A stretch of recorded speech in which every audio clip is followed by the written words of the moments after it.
Bab 10. Keteladanan Khulafaur Rasyidin. Fase C. Kelas 5. Semester 2. Capaian pembelajaran. Elemen. Sejarah peradaban Islam. Memahami kisah Nabi Muhammad SAW periode Madinah dan Khulafaur Rasyidin. Tujuan pembelajaran. Setelah mengikuti proses pembelajaran ini, peserta didik mampu 1. Meyakini kisah perjuangan Khulafaur Rasyidin dalam berdakwah dengan tepat. 2. Membiasakan perilaku terpuji gemar menolong sebagai bukti mengimani perjuangan Khulafaur Rasyidin dalam berdakwah dengan tepat. 3. Menumbuhkan sifat sabar dan percaya diri sebagai wujud meyakini kebenaran Khulafaur Rasyidin dengan baik. 4. Menjelaskan kisah perjuangan Khulafaur Rasyidin dalam berdakwah dengan tepat. 5. Menceritakan kisah perjuangan Khulafaur Rasyidin dalam berdakwah dengan tepat. 6. Menemukan keteladanan dari Khulafaur Rasyidin dalam kehidupan sehari-hari dengan tepat. Pada gambar terlihat seorang yang membawa satu kardus makanan yang akan dikasihkan pada pengemis tua. Alangkah indahnya kedermawanan. Mari kita perhatikan peta konsep perjuangan Khulafaur Rasyidin ini. Bagaimana perjuangan Khalifah pertama sampai Khalifah keempat? Strategi apa yang digunakan? Dan ujian apa saja pada masa kekhalifahannya? Kita akan memahami pada materi ini dan selanjutnya. Tadarus. Sebelum pelajaran dimulai, bacalah Al-Quran dengan tartil. Membiasakan membaca Al-Quran dengan tartil, seperti membaca surat-surat pendek atau ayat-ayat pilihan. Ayo mengamati. Perhatikan dengan teliti gambar berikut. Setelah memperhatikan dengan teliti gambar tersebut, coba mulai tulis cerita yang berkaitan dengan gambar tersebut. Nabi Muhammad SAW dalam berdakwah tidaklah sendirian. Beliau senantiasa didampingi oleh sahabat-sahabatnya yang setia. Tahukah kalian yang dimaksud dengan sahabat Nabi? Apakah sama dengan sahabat kalian sehari-hari? Untuk mencari tahu, mari kita pelajari bersama. Sahabat Nabi Muhammad SAW adalah orang yang pernah berjumpa dengan Nabi, mempercayai ajarannya, dan meninggal dalam keadaan Islam. Sahabat Nabi membantu dakwah dan perjuangannya. Mereka memiliki peran yang sangat penting dalam menyampaikan hadis Nabi Muhammad SAW. Setelah Rasulullah SAW wafat, beliau digantikan oleh Abu Bakar As-Siddiq menjadi khalifah. Kemudian dilanjutkan oleh Umar bin Khattab, Utsman bin Affan dan Ali bin Abu Thalib, secara berturut-turut. Keempat sahabat tersebut mendapatkan gelar Khulafaur Rasyidin yang artinya pemimpin yang diberi petunjuk. Khulafaur Rasyidin merupakan sahabat terbaik Nabi yang arif dan bijaksana dalam memimpin. Dalam diri mereka terdapat keteladanan yang bisa kita contoh dalam kehidupan sehari-hari. Coba lihat gambar. Betapa bahagianya mereka berdua bermain dan bercerita. Sebut saja namanya Malik dan Nizam. Sepulang sekolah mereka bermain dengan gembira. Bismillahirrohmanirrohim. Sayyidina Abu Bakar As-Siddiq radhiyallahu anhu. Tujuan pembelajaran pada materi ini adalah menjelaskan dan menceritakan kisah perjuangan Khulafaur Rasyidin dalam berdakwah dengan tepat, terutama Sayyidina Abu Bakar As-Siddiq radhiyallahu anhu. Apakah kalian sudah pernah mendengar atau membaca tentang sahabat Abu Bakar As-Siddiq radhiyallahu anhu? Apakah sifat yang paling menonjol dari Abu Bakar As-Siddiq radhiyallahu anhu? Apakah perilaku terpuji yang bisa kita teladani dari sahabat terdekat Rasulullah tersebut? Untuk mencari tahu tentang beliau, mari kita pelajari dengan baik materi berikut. 1. Mengenal Sayyidina Abu Bakar As-Siddiq radhiyallahu anhu. Sayyidina Abu Bakar memiliki nama asli Abdullah bin Abi Quhafah. Abu Bakar As-Siddiq radhiyallahu anhu dilahirkan di kota Makkah kurang lebih 2 tahun 6 bulan setelah tahun gajah, pada tahun 573 Masehi. Abu Bakar lebih muda dibandingkan Rasulullah karena Rasulullah lahir tepat pada tahun gajah 571 Masehi. Beliau diberi gelar Abu Bakar karena kedudukannya yang terhormat oleh bangsa Quraisy.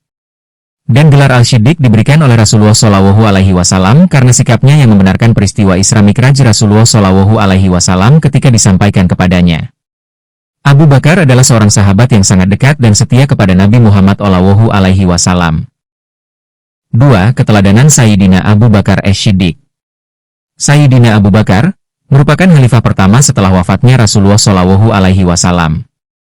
Masa pemerintahan beliau sebagai khalifah selama 2 tahun yaitu 632-634 Masehi. Ketika menjadi khalifah beliau sangat tegas dalam mempersatukan umat Islam yang kehilangan panutan ketika Rasulullah Shallallahu Alaihi Wasallam wafat. Ia menegakkan keimanan umat Islam dan memerangi orang-orang yang murtad atau keluar dari agama Islam.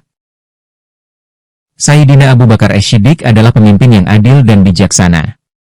Beliau juga bersikap santun, rendah hati, pengasih, setia dalam persahabatan, dan lemah lembut terhadap orang-orang yang lemah.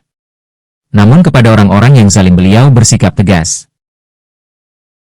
3. Meneladani Sayyidina Abu Bakar Ash-Shiddiq dalam kehidupan sehari-hari. Beberapa keteladan yang dapat kita tiru dari sahabat Abu Bakar Ash-Shiddiq adalah sebagai berikut. 1. Kesetiaan dan kecintaannya kepada Rasulullah Shallallahu Alaihi Wasallam. Bentuk kecintaan kita kepada Nabi Muhammad Shallallahu Alaihi Wasallam dengan cara mengikuti sunnahnya dan meneladani setiap perilaku dan ketakwaannya kepada Allah. 2. Ketulusan dan keteguhannya dalam berdakwah. Sebagai pelajar kita harus semangat dalam belajar. Belajar dengan sungguh-sungguh dan pantang menyerah. 3. Senantiasa bersegera melakukan kebaikan. Anak saleh senantiasa berbuat kebaikan di mana saja dan kapan saja. Seperti membantu orang yang kesusahan, bersedekah, membantu pekerjaan orang tua, dan lain-lain. 4. Pengorbanan di jalan Allah. Pengorbanan yang bisa kalian lakukan yaitu belajar sungguh-sungguh agar bisa meraih cita-cita. 5. Hidup tawadu dan sederhana. Tawadu artinya tidak menyombongkan diri, bersifat rendah hati. Dan sederhana artinya tidak berlebihan dalam sesuatu. Seperti sederhana dalam berpakaian. Aktivitasku. Carilah informasi tambahan tentang Abu Bakar Ash-Shiddiq. Tanyakan kepada ustadz, mencari di internet, atau buku lain yang tersedia. Kemudian tulislah di bukumu dan laporkan hasil pencarianmu kepada gurumu. Bismillahirrohmanirrohim. Pendalaman materi Sayyidina Abu Bakar Ash-Shiddiq radhiyallahu anhu. A. Biografi dan karakteristik. 1. Nama lengkap: Abdullah bin Utsman bin Amir bin Amru bin Ka'ab bin Sa'id bin Taim bin Murrah bin Ka'ab bin Lu'ay al-Qurashi al-Taimi.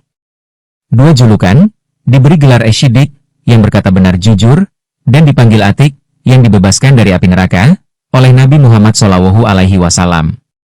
3. Karakter: sangat dermawan, rendah hati, memiliki pendirian yang kuat, dan pemalu. Sebelum masuk Islam, beliau adalah saudagar kaya dan ahli nasab, silsilah, bangsa Arab yang tidak pernah menyembah berhala. 4. Gelar Abu Bakar memiliki arti bapak dari unta muda karena kegemarannya mengurus ternak sejak belia. B. Keutamaan dan jasa utama. 1. As-Sabiqunal Awalun. Ia masuk Islam pada masa-masa awal dakwah dan berhasil mengislamkan banyak sahabat besar, seperti Utsman bin Affan, Zubair bin Awam, dan Talhah bin Ubaidillah. 2. Perang harta. Ia menyertai seluruh peperangan besar bersama Rasulullah. Salah satu momen puncaknya adalah saat Perang Tabuk, di mana ia menyedekahkan seluruh hartanya di jalan Allah. 3. Sahabat hijrah. Ia adalah satu-satunya sahabat yang menemani Rasulullah Shallallahu Alaihi Wasallam bersembunyi di Gua Sur saat peristiwa hijrah ke Madinah. C. Masa kekhalifahan, 632-634 Masehi. Meskipun masa kepemimpinannya relatif singkat, sekitar 2 tahun, kebijakan beliau sangat menentukan kelangsungan Islam. 1. Perang Riddah, memerangi kaum murtad, kelompok yang mengaku sebagai nabi palsu, dan orang-orang yang enggan membayar zakat demi mengamankan stabilitas negara. 2. Pengumpulan Al-Quran, atas usul Umar bin Khattab, Abu Bakar menginisiasi kodifikasi atau pengumpulan mushaf Al-Quran untuk pertama kalinya yang dipimpin oleh Zaid bin Sabit. 3. Perluasan wilayah, memulai ekspansi dakwah Islam ke wilayah Syam, Suriah, dan Irak guna melindungi perbatasan negara dari ancaman Kekaisaran Bizantium dan Persia. D. Keteladanan yang relevan. 1. Kejujuran mutlak, mempercayai kebenaran wahyu dan sunnah tanpa keraguan, menjadi teladan dalam menjaga integritas ucapan dan perbuatan. 2. Kedermawanan tanpa batas, senantiasa bersegera dalam beramal dan membantu kaum fakir miskin serta membiayai perjuangan dakwah. 3. Ketaatan dan tawadu, menjadi contoh pemimpin yang adil, mengutamakan kepentingan umat, dan hidup dalam kesederhanaan. 4. Kepemimpinan, Bakar memimpin dengan prinsip egalitarian yang ketat.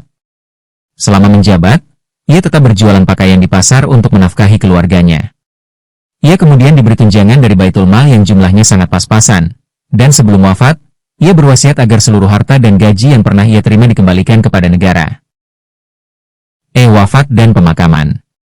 Sayyidina Abu Bakar wafat pada 23 Agustus 634 Masehi atau 21 Jumadil akhir 13 Hijriah, di Madinah setelah menderita sakit. Sesuai dengan pesannya, jenazahnya dimakamkan tepat di samping makam Nabi Muhammad SAW.